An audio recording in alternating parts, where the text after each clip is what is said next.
A silent rider buys a mother and child, unaware that she would heal his heart. I ain't sayin' nothin'. Just don't send me back. The wind tore through the barren plain, dry and merciless. It was a constant presence on Silas's homestead, a sound so perpetual it had become a form of silence. It scoured the land, peeling paint from the weathered planks of his cabin and whistling a low, mournful tune through the chinks in the stone chimney. Silas was a giant of a man, with shoulders as broad as an axe handle, as long and hands that seemed molded from the very rock and earth of the territory. His size made him a landmark, a figure of myth in the distant town he so rarely visited, but here, alone, it was just a fact of his body, a tool for the endless labor of survival. He moved with a deliberate, heavy grace, his footsteps in the dust making soft, percussive thuds that were swallowed by the vastness. He was a man who had hollowed himself out, leaving only work and the quiet ache of memory. On the low hill overlooking his cabin, a single, small cross of white-barked aspen stood against the slate evening sky, a testament to the reason for his solitude. He never looked at it directly, but he felt its presence the way a man feels a missing limb. His life was a rhythm of chores, dictated by the sun and the seasons. Chopping wood, hauling water, mending fences that stretched toward a horizon that never seemed to get any closer. Each swing of the axe was a punctuation mark in a long, unwritten sentence of grief. He chopped wood deep into the night sometimes, long after the cabin was warm, as if splitting his guilt into pieces small enough to be burned away. They never were. His face was a mask of weathered stone, his eyes a pale, tired blue that had seen everything and wanted to see no more. The numbness was his blanket, a shield against the biting wind of feeling. He spoke to his horse more than he had spoken to any human in 5 years, and even then, his words were clipped commands, softened only by the occasional, unconscious stroke of a calloused hand along a dusty flank. The world had taken from him, and he had responded by taking himself from the world. Nights were the hardest. The silence inside the cabin would become absolute, a pressure against his eardrums. Outside, the wilderness would speak. The distant howl of a coyote, the screech of an owl, the rustle of some unseen creature in the dry grass. Lately, a new sound had joined the chorus, the deeper, more menacing call of a wolf pack that had moved into the surrounding hills. It was a hungry sound, a sound of raw and predatory need that resonated with the emptiness inside him. He would sit by the cold stove, a tin cup of water in his hand, and listen. The metal clinking on tin was the only proof he was still there. He endured. That was the sum of his existence. He was not living, he was enduring. He didn't know it yet, but the foundation of his quiet, desolate world was about to be shaken, not by an earthquake or a storm, but by a sound that did not belong, a human scream, thin and sharp as a shard of glass, cutting through the night. It came just after dusk, carried on that same merciless wind. It was faint, but unmistakable. Not an animal. He froze, his hand still on the latch of the wooden door. For a moment, he did nothing. It was not his concern. The world and its troubles were no longer his. He had drawn his line in the dust around his homestead, a boundary of grief and indifference. But then it came again, higher this time, a note of pure terror that pierced the shell of his numbness. It was the sound of a child.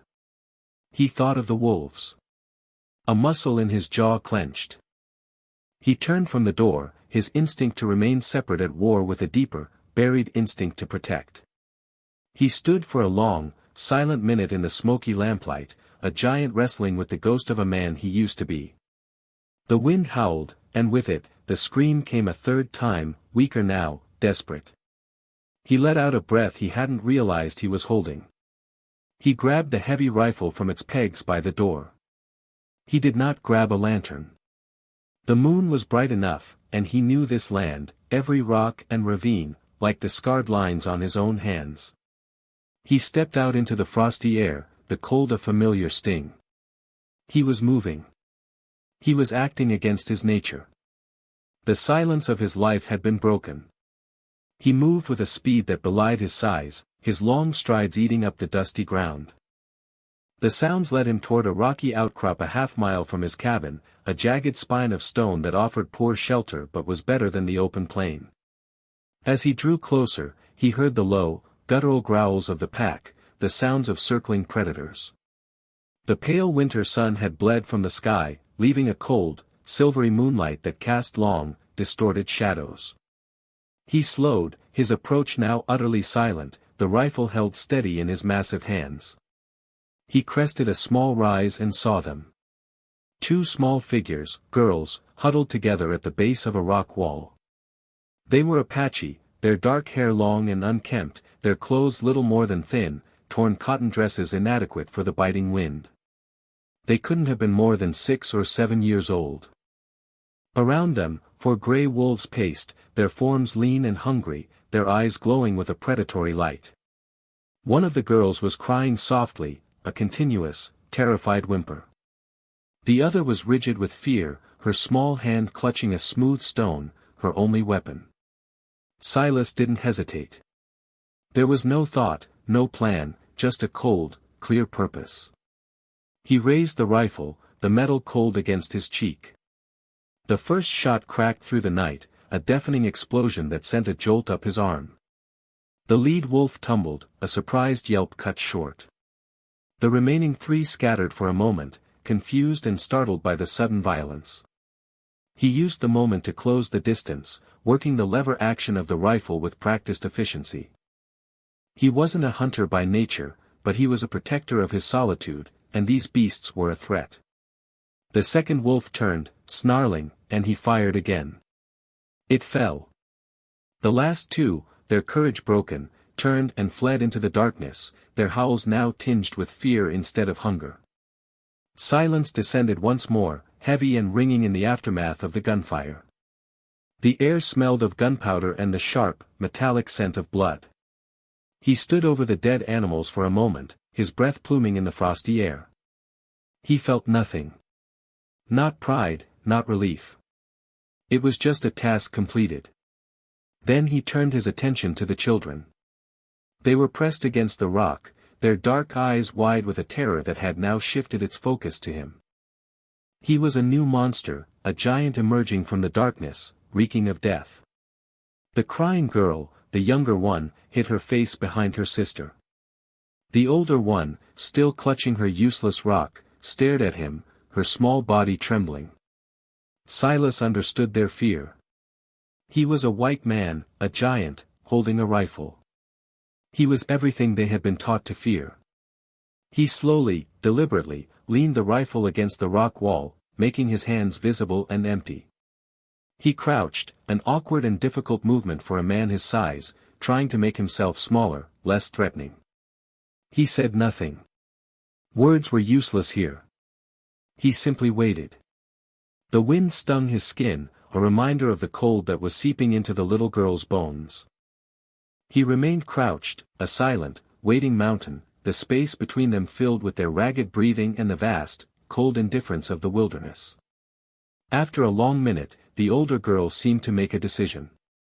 She took a hesitant step forward, pulling her sister with her. They were choosing the unknown giant over the certain death of the cold. It was not trust. It was survival. He led them back toward his cabin, walking slowly so their small legs could keep up. The moon lit their path. He walked ahead, his broad back a shield against the darkness, never looking back, but he could hear their footsteps in the dust behind him, a soft, shuffling sound. The 2 girls held hands, a tiny island of solidarity in a world of threats.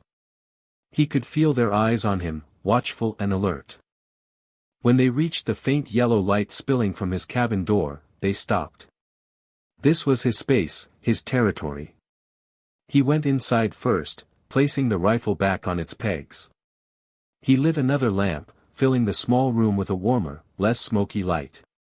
He turned and looked at them, standing in the doorway, hesitating on the threshold between the cold, dangerous night and the strange, warm cabin of the giant. He gestured for them to come in. The older girl, her face a mask of stoic exhaustion, pulled her sister inside. They immediately went to the farthest corner, away from him, and huddled by the cold stove, as if trying to make themselves disappear into the shadows. He didn't know what to do. He had saved them, but now they were here, two small, terrified pieces of the world he had tried so hard to shut out. He found their mother the next morning. Following the girl's small, hesitant gestures pointing back the way they had come, he found a crude shelter of branches and hides tucked into a shallow ravine. A woman was there, her face etched with a fear so profound it looked like a permanent part of her features. When she saw him, she scrambled backward, a low sound of terror in her throat. Then she saw her daughters, hiding behind his massive legs. Relief warred with fear on her face. She was Nita.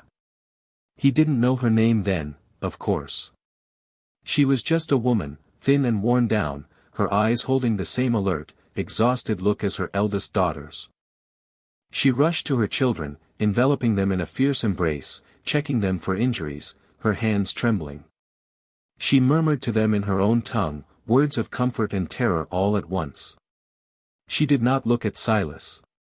He was an invisible threat, a force of nature that had, for some unknowable reason, brought her children back instead of harming them. He stood awkwardly for a moment, then turned and walked away, leaving them to their reunion. He had done his part. The account was settled. He was wrong. The next day, as the dusty sun climbed a pale sky, he saw 3 figures approaching his cabin. It was the woman and her 2 daughters.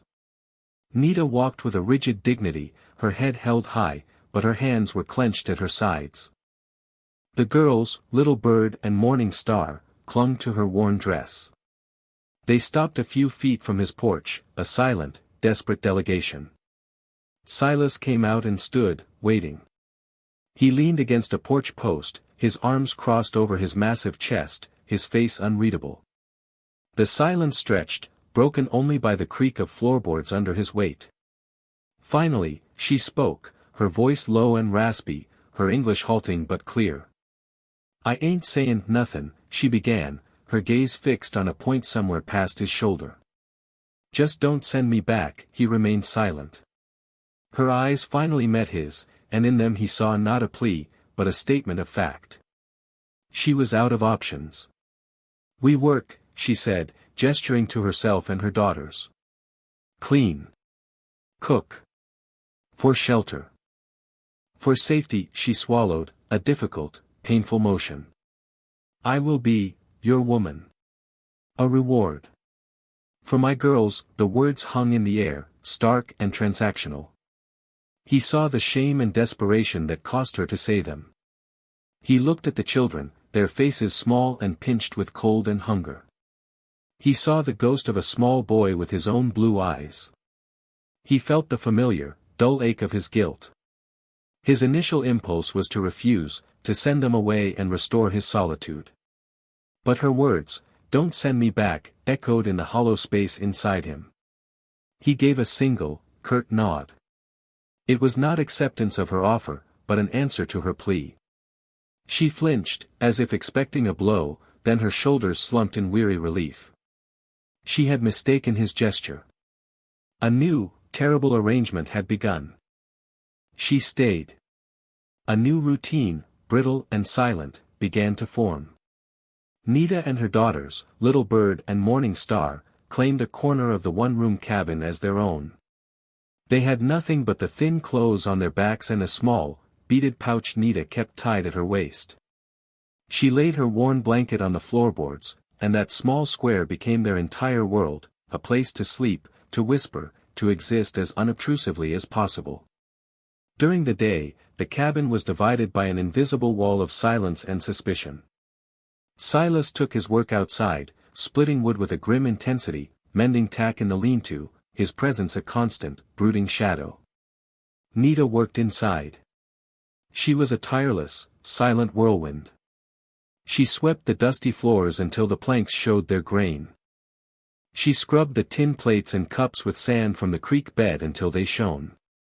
She took the meager supplies Silas had, flour, beans, salted pork, and stretched them into meals that were somehow more nourishing than what he made for himself. She did not speak to him. She did not look at him. Every action was a payment, a fulfillment of her desperate bargain. Silas watched her from the corner of his eye. He saw the quiet dignity in the way she moved, the maternal strength that had not been broken by hardship.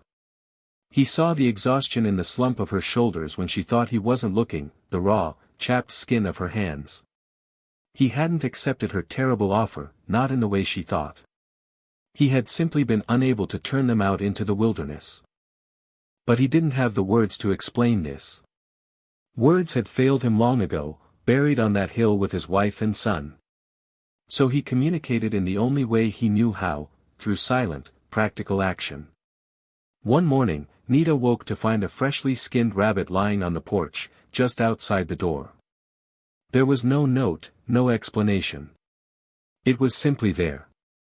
She looked toward the barn where Silas was working, her expression a mixture of suspicion and need. She took the rabbit. A few days later, a length of thick, supple leather appeared on the small table, along with an awl and wax thread. She looked at her daughter's shoes, which were falling apart, the soles worn through.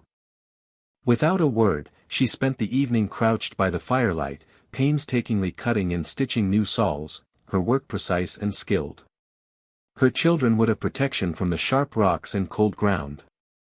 He began chopping more wood than was necessary, stacking it neatly by the door so she would not have to venture out into the biting wind. He started leaving the water bucket full on the porch instead of just inside the door, a small gesture that saved her from having to face him directly. These were his secret interventions, cautious and indirect. He was helping, but from a distance, careful not to breach the fragile peace of their arrangement. He didn't want her gratitude. He didn't want anything. He just wanted the gnawing feeling in his gut to subside. He told himself he was just being practical. The woman and her children were on his land, it was efficient to keep them from starving or freezing. But deep down, he knew it was more than that. The presence of the girls, their quiet, rustling movements in the corner, their wide, watchful eyes, was stirring something in him. It was a painful, unfamiliar sensation, like a frozen limb slowly, agonizingly thawing. He didn't know it yet, but his first true home was right in front of him, being built one silent gesture at a time. Nita, for her part, interpreted his actions through the lens of her fear and experience. Every kindness was a debt. The rabbit was not a gift, it was a provision for his property. The leather was not an act of compassion, it was an investment in the longevity of his workers.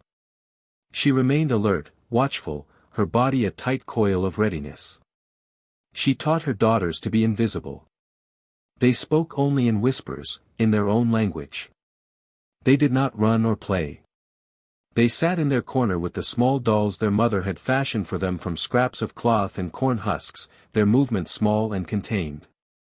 Little Bird, the younger one, would sometimes watch Silas with a child's open curiosity, her dark eyes following him as he moved his massive frame around the small cabin. Morning Star, the older, would quickly pull her sister's attention away, reminding her with a look to be wary, to be silent.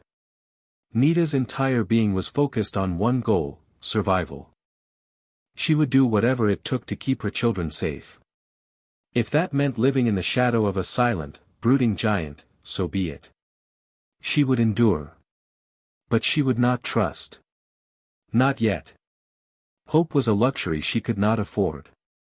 Fragile hope was a danger, the first step toward a heartbreak she was not sure she could survive a second time. So she worked, and she watched, and she waited for the other shoe to drop. The days bled into one another, each one the same as the last. A silent man. A silent woman. 2 silent children. The only sounds were the sounds of work, the scrape of a broom, the rhythmic thump of an axe, the sizzle of food in a pan, the crackle of the fire in the stove. It was a household held together by routine and unspoken tension. One evening, Silas returned to the cabin later than usual, his face grim. He had been checking his fences on the far side of his property. He carried a small, wooden scroll in his hand, a notice from the land office, tacked to one of his posts. He laid it on the table without a word. Nita glanced at it. She could not read the words, but she recognized the official seal. She had seen papers like that before, papers that meant trouble, that meant displacement, that meant death. She saw the grim set of Silas's jaw and her ever-present fear sharpened. She pulled her daughters a little closer that night, her hand resting on Morning Star's back as they slept. The man was troubled. And when powerful men were troubled, people like her suffered the consequences. The silent rhythm of their life was about to be broken, not by a word, but by the relentless fury of the sky. The wind began to howl with a new, vicious intensity. The first snowflakes, hard and sharp as sand, began to patter against the single glass window pane.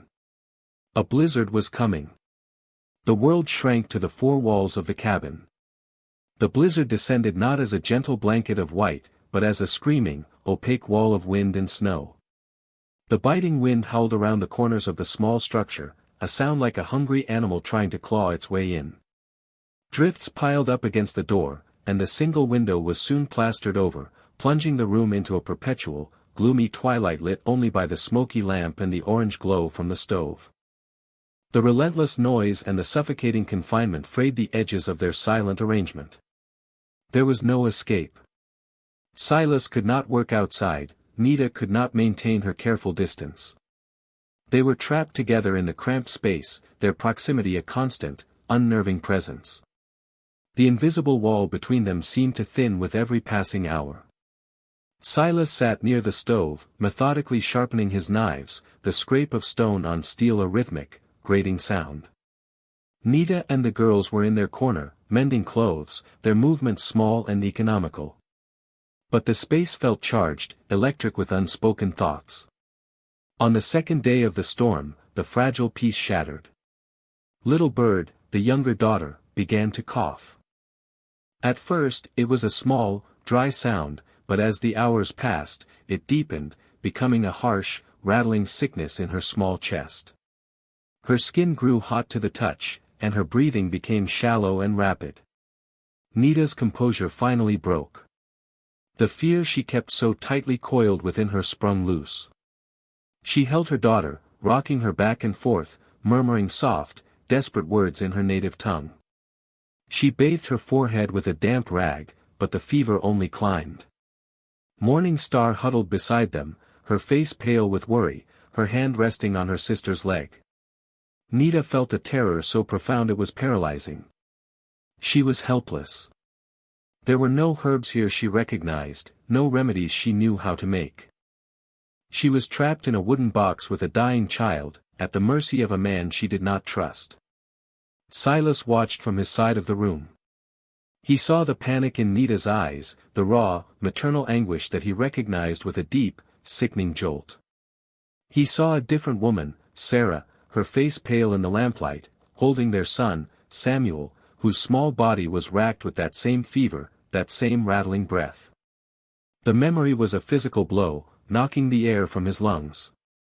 For 5 years, he had kept that image locked away, and now it was here, alive and breathing in the corner of his cabin. His first instinct was to flee, to retreat back into the safety of his numbness.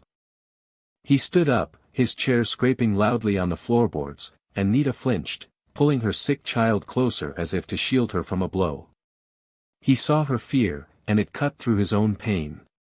He stopped. He could not leave her to this. He could not watch it happen again. He crossed the invisible line. He knelt beside them, his large frame seeming to fill the entire corner. Nita stared at him, her eyes wide and terrified, but she did not pull away. "Fever," he said, his voice a low, rusty sound from disuse. It was the first word he had spoken to her that was not a command or a necessity. He gently, hesitantly, reached out and placed the back of his massive, calloused hand against Little Bird's forehead. The heat was alarming. His touch was surprisingly gentle. It was the touch of a man who remembered holding a small, feverish child. "I have something," he said, his voice still rough. He went to a small, dusty wooden chest in the corner, one he hadn't opened in years. Inside were dried herbs and roots, bundled and tied. Sarah had been the one who knew about these things, who had learned from her grandmother. He had watched her, helped her gather them, but he had tried to forget. Now, he forced himself to remember. Willow bark for the fever. Mullein for the lungs. He took them to the stove, crushing them with the handle of a knife and steeping them in hot water. The bitter, medicinal scent filled the cabin. He brought the steaming tin cup back to Nita. "Make her drink," he said. Nita looked from the cup to his face, her expression a maelstrom of doubt and desperation. She saw no cruelty in his eyes, only a deep, weary sadness that mirrored her own. She took the cup. Her fingers brushed his, and they both drew back slightly from the unexpected contact. She held the cup to Little Bird's lips, coaxing her to drink the bitter tea. Silas did not retreat to his side of the room. He stayed, sitting on the floor a few feet away, a silent, hulking sentinel. He sat with them through the long, howling night. He fetched more water. He added wood to the stove, keeping the cabin warm. He watched the child's ragged breathing and listened to Nita's soft, continuous murmurs. He was not just in the room with them anymore. He was with them. In the darkest hours before dawn, as the blizzard raged its fiercest, the fever broke. Little Bird's skin grew cooler, her breathing eased, and she fell into a deep, natural sleep. Nita slumped, the tension draining out of her in a long, shuddering sigh. She looked over at Silas, who was watching them, his face illuminated by the soft glow of the fire. Their eyes met in the quiet room. For the first time, she saw not a giant, not a white man, not a threat, but just a man. A man who understood loss. A single tear traced a path through the dust on her cheek. The storm had broken something open between them. The blizzard lasted for 4 days. When the wind finally died down and a weak, watery sun emerged, it revealed a world transformed, buried under a deep, silent blanket of snow. The crisis had passed. Little Bird was weak but recovering, her appetite slowly returning. The oppressive intimacy of the storm receded, but the cabin did not return to its former state. The invisible wall was gone, replaced by a fragile, uncertain space. The silence was different now. It was no longer a silence of hostility and suspicion, but one of shared experience, of quiet observation. Nita no longer flinched when Silas moved. She still didn't speak to him, but her movements were less rigid, her presence in the room softer. She watched him, trying to reconcile the terrifying giant with the man who had sat through the night to help save her daughter. She saw the way his large hands could be gentle, the way he moved with a quiet, weary sorrow. The depletion of their supplies, however, became an urgent problem. The storm had consumed their reserves of flour, salt, and coffee. The salted pork was gone. They were down to a handful of beans and the last of the dried meat. Silas knew they had to go to town. The thought filled him with a familiar dread. He hated the town, with its prying eyes, its gossiping tongues, its casual cruelties. Going alone was bad enough. Going with an Apache woman and her 2 children would be an ordeal. He would become a spectacle. They would become targets. He put it off for 2 days, hunting for game in the deep snow, but he came back empty-handed. The animals were hunkered down, scarce. There was no choice. "Town," he said one morning, the word falling like a stone into the quiet room. "We need supplies." Nita's head snapped up. The fear was back in her eyes, sharp and immediate. The town was a place of humiliation and danger for her people. It was where they were cheated, mocked, and threatened. "The girls stay," she said, her first declarative statement to him. It was not a request. Silas nodded. It was what he had intended. "They stay here. With you." Her eyes widened in shock. She was to stay behind. And leave her children with him? "No," she said, the word sharp. "I go." They stay. She would face the town herself. She would not let him take her children there alone. He understood her reasoning, but his protective instinct, now awakened, rebelled. "It's better if I go alone," he said, his voice low. "No," she repeated, her jaw set with that quiet, unbreakable strength he was beginning to recognize. I go. The journey was a long, cold slog. Silas cleared a path for the wagon, his horse straining against the deep snow. Nita sat beside him on the wagon bench, rigid and silent, a thick wool blanket he had given her wrapped tightly around her shoulders. She stared straight ahead, her face a stoic mask, but Silas could feel the tension radiating from her. He could feel her fear as if it were his own. The town of Redemption was little more than a single dusty street lined with false-fronted buildings, a muddy trough in the sea of snow. As they pulled up to the general store, the town seemed to stop. Faces appeared in windows. Men standing on the boardwalk stopped talking and turned to stare. They stared at the giant, Silas, who so rarely showed his face. And they stared at the Apache woman sitting beside him. Their gazes were a mixture of curiosity, contempt, and crude speculation. Nita felt their eyes on her like a physical touch, and she lowered her own gaze, pulling the blanket tighter. She flinched. Silas felt it, a small, involuntary tremor beside him. A slow, cold anger began to build in his chest. He helped her down from the wagon, his hand briefly on her elbow. The touch was impersonal, merely functional, but in the charged atmosphere of the street, it felt like a declaration. They walked toward the store, a silent, strange pair, the massive, weathered white man and the small, dignified native woman.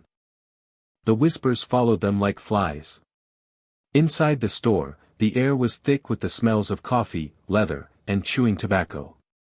The storekeeper, a paunchy man named Miller, eyed them warily. But the real trouble was standing by the counter. It was Blevins. Jedediah Blevins was a rancher whose land bordered Silas's to the east. He was a man whose wealth had been built on government contracts and shady land deals, a man who saw the native people as nothing more than pests to be cleared. He was broad-shouldered and loud, his face florid with whiskey and arrogance. He turned as they entered, a slow, mocking grin spreading across his face. "Well, well," Blevins boomed, his voice filling the store. "Look what the blizzard blew in. Silas the Silent. And he's brought a friend." His eyes raked over Nita, insolent and appraising. "Got tired of bein' alone out there, did you, Silas? Decided to buy yourself some company," the other man in the store chuckled. Nita froze, her eyes fixed on the floorboards. She felt a familiar, sickening wave of shame and helplessness. This was what she had feared. This public humiliation. She clutched the edges of her blanket, her knuckles white. She just wanted to disappear. Blevins took a step closer to her, his grin widening. He reached out a hand as if to touch her hair.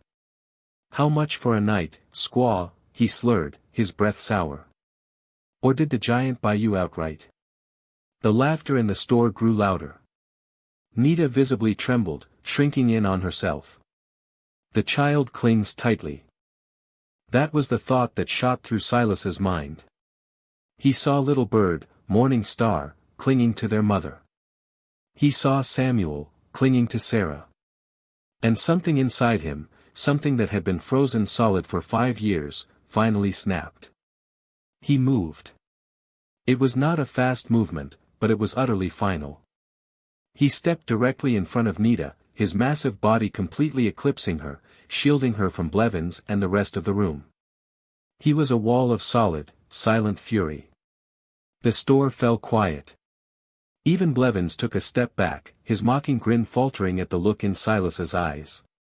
They were not the tired, empty eyes of the recluse. They were chips of blue ice, cold and dangerous. When Silas spoke, his voice was not loud, but it carried the weight of a breaking glacier. It was calm, deliberate, and absolutely lethal. "She's with me," he said, his gaze locked on Blevins. The words were simple, but they were a shield, a claim, a vow. He let the words hang in the silent room for a beat, letting their meaning sink in.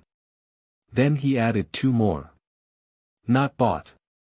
Chosen." The power of the statement was absolute. It was a complete reframing of their situation, a public declaration of her worth and his protection. It stripped Blevins of his power, turning his crude insults into the pathetic ramblings of a drunken bully. Blevins's face turned a darker shade of red. He sputtered for a moment, looking for a retort, but found none. He was accustomed to fear and deference, not this immovable, quiet certainty. He looked from Silas's face to the faces of the other men, who were no longer laughing. They were watching, waiting. Defeated, Blevins turned and stomped out of the store, slamming the door behind him. The tension in the room broke, but the silence remained. The storekeeper, Miller, suddenly became very busy behind his counter. "What can I get for you, Silas?" he asked, his voice unnaturally polite. Silas didn't look at him. He stood for a moment longer, a silent guardian, before turning slightly. He looked down at Nita, who was still hidden behind him. Her face was buried in her hands. Her shoulders were shaking with silent sobs. He hesitated, his big hand hovering in the air, wanting to offer comfort but not knowing how. He let it drop. "Get what we need," he said softly, his voice for her alone. He then turned to the counter and began listing his order in a low, steady voice: flour, coffee, salt, sugar, a bolt of warm wool cloth, 2 pairs of small, sturdy shoes. He paid in cash, his movements calm and measured. No one spoke. No one met his eye. When the supplies were packed, he carried the heavy sacks out to the wagon himself. Nita followed him, her face still wet with tears. She cried not from the humiliation, but from the shock of being defended. For the first time in her life, someone had stood for her. A stranger. A giant. He helped her onto the wagon, and they began the long, silent journey home.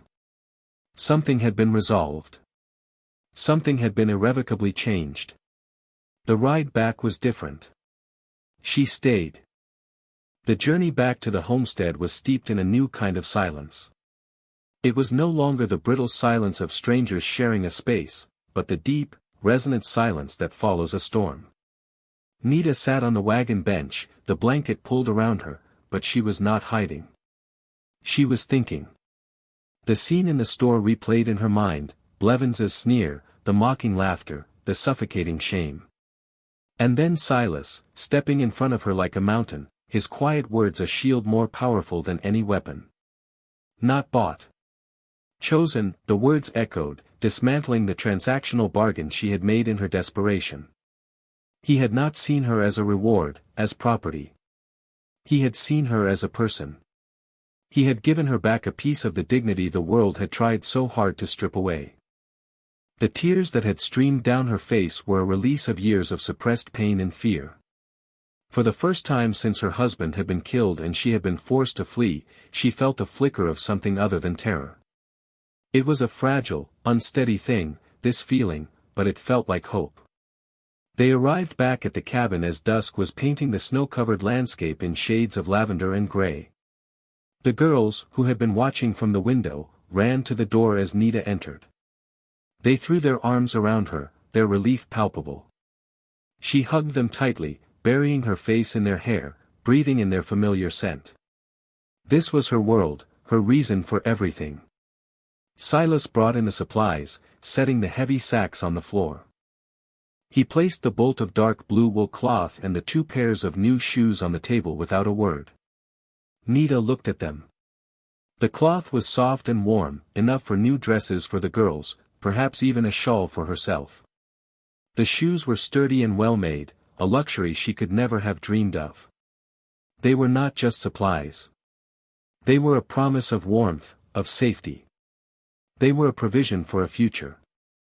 That evening, after a quiet meal, the girls asleep in their corner, a new peace settled over the cabin. The air was still and cold outside. Silas sat on the porch steps, staring out at the vast, starry sky. The wind was calm for once. He felt tired. But it was a different kind of exhaustion. Not the soul-deep weariness of loneliness, but the simple, physical fatigue that comes after a long, hard day. He had acted. He had spoken. He had stood for someone. He had not done it for himself. He had done it for her, for the children. The confession he had made in the store, chosen, had been as much a revelation to him as it was to anyone else. In that moment, he had realized it was true. He had chosen to let them in. He had chosen to help.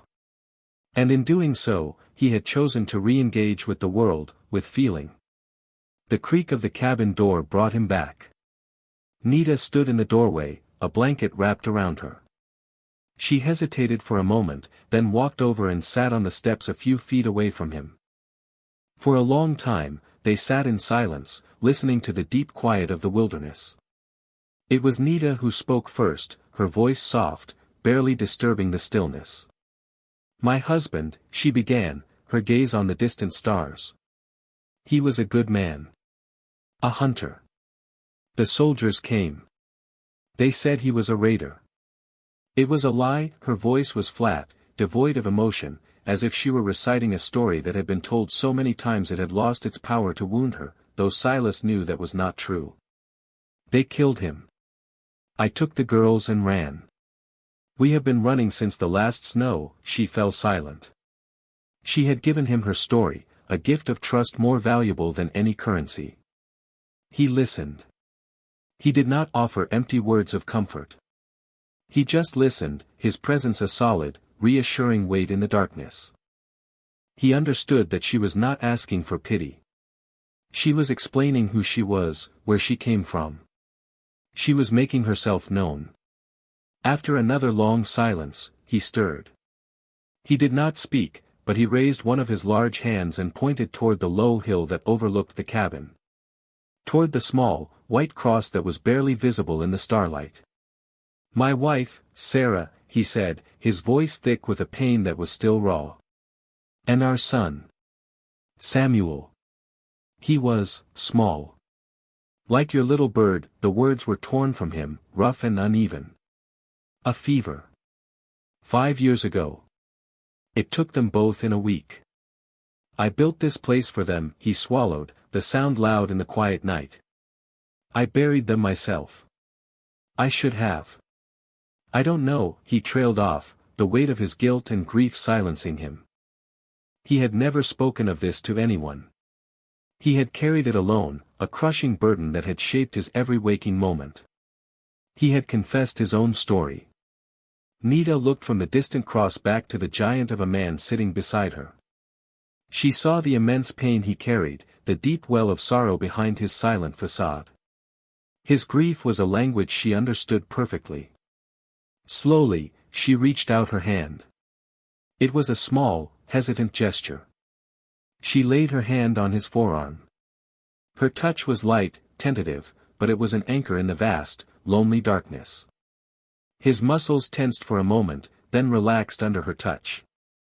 They sat there for a long time, two solitary souls on a cold porch step under a sky full of stars, their hands bridged by a silent, profound understanding. They were no longer alone. Spring arrived, not all at once, but in a slow, grudging retreat of winter. The deep snow melted, feeding the creeks and turning the dusty earth to dark, rich mud. Patches of green appeared on the plains, and the stark branches of the aspen trees began to show the faint blush of new buds. The world was waking up, and so was the homestead. The change was quiet, almost imperceptible day by day, but it was profound. The cabin was no longer a shelter, it was becoming a home. Nita, using the sturdy wool cloth Silas had bought, had sewn new dresses for the girls. They were simple, but warm and well made. Seeing them in their new blue dresses, running in the mud near the cabin, brought a strange, unfamiliar warmth to Silas's chest. He watched them from the barn, a small, almost smile touching his lips before he caught himself and turned back to his work. Nita had claimed a small patch of earth near the cabin, where the sun hit longest. With a shovel Silas had sharpened for her, she turned the soil, her movement strong and rhythmic. She planted the seeds she had carefully carried in her beaded pouch, squash, beans, and corn. It was an act of faith, a belief in a future, in a harvest. Her garden was a small, defiant patch of order and life against the vast, untamed wilderness. The girls, freed from the confines of the cabin and the immediate terror of survival, began to change as well. Their whispers grew into quiet conversation, and sometimes, a rare and precious sound would drift from the creek where they played, the sound of laughter. It was a sound Silas had not heard in 5 years, and it struck him with the force of a physical blow, both painful and beautiful. Little Bird, no longer just a timid shadow, would sometimes approach him as he worked, watching him with her wide, curious eyes. One day, she held out a small, smooth, white rock she had found. He stopped what he was doing, looked at the rock, then at her small, expectant face. He crouched down and took the rock from her, his large, rough fingers dwarfing her hand. He nodded gravely, as if accepting a great treasure, and put it in his pocket. It was a beginning. Love, he was learning, did not always announce itself with trumpets. Sometimes it grew in the silence, where no one was looking, nurtured by the simple soil of shared hardship and quiet dignity. It was in the way Nita now mended his shirts along with her daughter's dresses, her stitches small and neat. It was in the way he started building a small, sturdy fence around her garden to keep out the rabbits, his movements deliberate and protective. It was in the shared glance across the dinner table, an unspoken understanding that needed no words. They were a family, forged not by blood or law, but by the quiet compact of mutual care. They were strong together. Their strength was not in words, but in the rhythm of their shared lives. The morning ritual of him starting the fire, her grinding the coffee. The evening spent in the quiet companionship of the cabin, the girls playing on the floor, Nita sewing, Silas carving a piece of wood. They had found a strange, unexpected peace. One afternoon, Silas saw riders in the distance. His body tensed. It was Blevins and 2 of his men.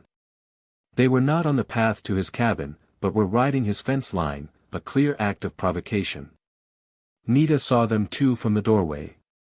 She called the girls, her voice low and urgent, and they scurried inside. She stood beside Silas on the porch, her hand finding the sleeve of his shirt and gripping it tightly. They watched as Blevins stopped, stared at the cabin for a long moment, and then, with a gesture of disgust, spurred his horse and rode on. They had not approached. They had not challenged him. The stand he had taken in town had held. The giant's protection was real. When they were gone, Nita let out a breath she hadn't realized she was holding. Her grip on his sleeve loosened, but she did not let go. He looked down at her hand on his arm, then at her face. They were a unit. A fortress. The past had returned, but it had only served to prove how strong they had become together. That night, their homestead felt more like a home than ever before. Winter had passed. A true home had been found. The warmth of summer settled over the land, baking the earth and turning the plains to a sea of golden grass. The days were long and filled with the steady, comforting rhythm of productive work. Nita's garden thrived, its green vines and broad leaves a testament to her care. The girls' laughter became a more frequent sound, a light, happy melody that wove itself into the fabric of their days. They no longer feared the giant of a man who shared their home. They would run to him when he returned from the fields, Little Bird to show him a brightly colored flower, Morning Star to ask a quiet question about a bird she had seen. He would listen patiently, his stern face softening in a way that was reserved only for them. He was no longer just Silas the Silent. He was their protector, their quiet guardian. All through the spring and into the summer, Silas had worked on a project in the evenings. After the girls were asleep, he would sit by the lamplight with a block of aspen wood and his carving knife. The soft scrape of the blade on the wood was a familiar, soothing sound in the quiet cabin. Nita would watch him as she sewed, her eyes tracing the careful, deliberate movements of his large hands. He was not a man of words, but his hands spoke for him. They could be strong enough to fell a tree or fight off wolves, yet gentle enough to handle a feverish child or carve a delicate curve into a piece of wood. He never said what he was making, and she never asked. It was part of their silent language. One evening, as the sun was setting, casting long shadows across the porch, he finished. He sanded the wood until it was smooth as polished stone, then rubbed it with oil until the pale grain shone with a soft luster. He stood up and carried his creation into the center of the room. It was a small rocking chair, perfectly proportioned, the back carved with a simple, elegant design of a climbing vine. It was not a grand piece of furniture, but it was made with a care and attention that spoke of deep affection. It was a chair built for one person. It was built for Nita. He placed it by the stove, in the spot where she often sat in the evenings to do her mending. He did not say a word. He did not present it as a gift. He simply put it there, then went to wash his hands for dinner, his back to her. Nita stood and walked over to the chair. She ran her hand over the smooth, curved armrests, over the carved vine on the back. It was a thing of simple, honest beauty. It was a thing made for her comfort, for her place in this home. She looked over at Silas, who was watching her now, his expression unreadable but for the question in his tired eyes. The unspoken question was there, hanging in the warm, still air between them. A question about permanence, about belonging, about the future. The open window let in the sweet scent of the summer evening and the distant sound of crickets. The cabin was filled with a sense of profound peace. She met his gaze, and a slow, certain smile touched her lips. She gave a small, deliberate nod. Then, she sat down in the rocker. It fit her perfectly. She leaned back, and with a gentle push of her foot, she began to rock, the chair making a soft, rhythmic creak on the floorboards. It was the sound of contentment. It was the sound of a heart finding its place. She stayed here. From dust and silence grew a home. From closed hearts, a family. Their story was not one of grand passions or loud declarations, but of the quiet, steady growth of love in the harshest of soils, like a stubborn wildflower finding a crack in a rock. It was a testament to the fact that redemption is not always a fiery event, but can be a slow, quiet process of mending, of choosing to care for another soul. If this story touched you, like warm light in a cold night, then carry it with you. Remember that dignity is a fortress, that kindness can be a silent language, and that the most profound connections are often forged in the spaces between words. True strength is not the absence of wounds, but the courage to protect the wounds of another. Subscribe to our channel for more stories full of silence, courage, and genuine closeness. And tell us, what moved you the most? The giant's quiet protection, the mother's fierce dignity, or the moment they found a shared language in their grief? We'll see you again, where silence means home.